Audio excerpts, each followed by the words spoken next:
Kung gusto mo magturo ng layup, kung gusto mo matuto mag-layup, ito, progression drill to mga kaballers para sa inyo.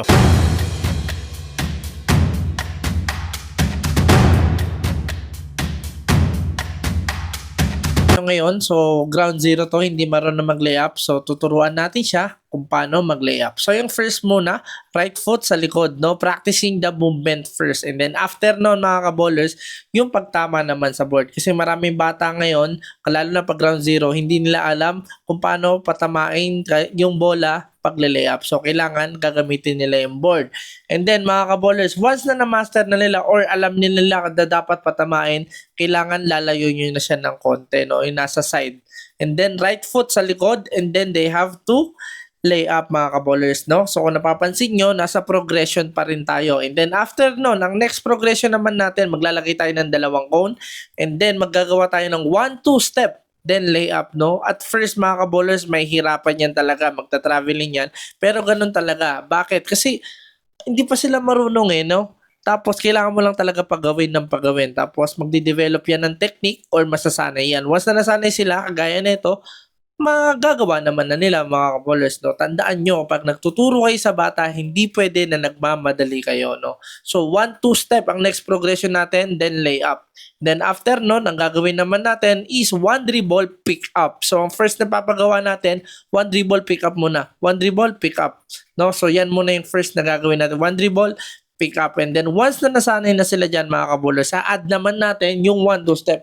1 dribble, pick up, 1-2, lay up. 1 dribble, pick up, 1-2, lay up, no? So yan mga kaballers, no? 1 dribble, pick up, 1-2, lay up, no? So tandaan nyo, repetition is the key pag nagtuturo ng bata. Always remember, pag nagtuturo din ng bata, dapat pinipraise nyo sila. Lalo na pag nakagagawa nila ng tama. Kasi kailangan nila yon pampagana mga kaballers, no? And then, ang next naman natin ituturo, kanina, 1 dribble, pick up, di ba? Malapit sa dalawang cone. Now, this time, no? Approach dribble. Ibig sabihin na approach dribble, papunta dun sa cone. And then, ang tuturo natin, pick up.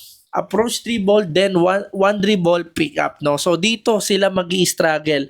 Bakit? Kasi hindi nila alam Wala silang experience dito, no? So, ang first na kailangan natin, ipa-experience natin sa kanila, mga kaballers, no? At first, mag-struggle ka. Kung yung first teaching mo sa kanya or approach ay hindi niya na-gets, mag-change tayo ng approach, no? Kagaya nito, nag-change tayo ng approach diyan mga kaballers, no? Hindi nag-work, no? So, ang gagawin natin, mag-change tayo ulit ng approach, but this time mas deep na, no? So, hanggang sa matuto siya talaga mga kaballers, no? So, kung mapapansin nyo, talagang nag-struggle, but this time, no? Natututo na at natututo, mapapansin nyo naman yan mga kaballers, no? Sa isang session nyo pa lang or sa isang araw mga kaballers, kaya nyo yan maturuan mag-layup, ako nagsasabi sa inyo. Basta sundin nyo lang yung guide ko na to mga kaballers, no? So mag-i-struggle talaga yan kasi hindi pa sanay. Pero once na nasanay na sila, kaya nila kaya niyan mga kaballers, no? And then, pag nag-next day na kayo, no? So kung napansin nyo kanina, nagawa natin lahat, no? So natuto na siya. At the next day, kailangan mag-start kayo sa basic muna ulit, no? Doon sa 1-2 layup, no? Bakit? Kasi baka makalimutan nila mga kaballers, no? And then after nyan mga kaballers, ipalayo naman, no? Dito naman tayo ulit, no? So kung mapapansin nyo, nakigets niya na, wala na tayong turo-turo dyan. Bakit? Kasi kinakahapon, naturo na yan mga kaballers, no? At nagagawa naman niya ng tama. And then after naman, ang next naman na gagawin natin progression dyan mga kaballers, once na nakagawa na nila ng tama, ay kailangan natin ipagawa sa kanila ng may moves naman. Kagaya nito mga kaballers, no? May mga dribble moves tayo na pinapagawa, and then 1 dribble, pick up, then lay up. So kung napapansin nyo, sa loob ng 2 araw, na master niya na yung pagle-lay up, no? So nung actually first day pa nga lang namin, na master niya na pero nga kailangan na namin na umuwi kasi tapos na yung time namin dito sa court, no?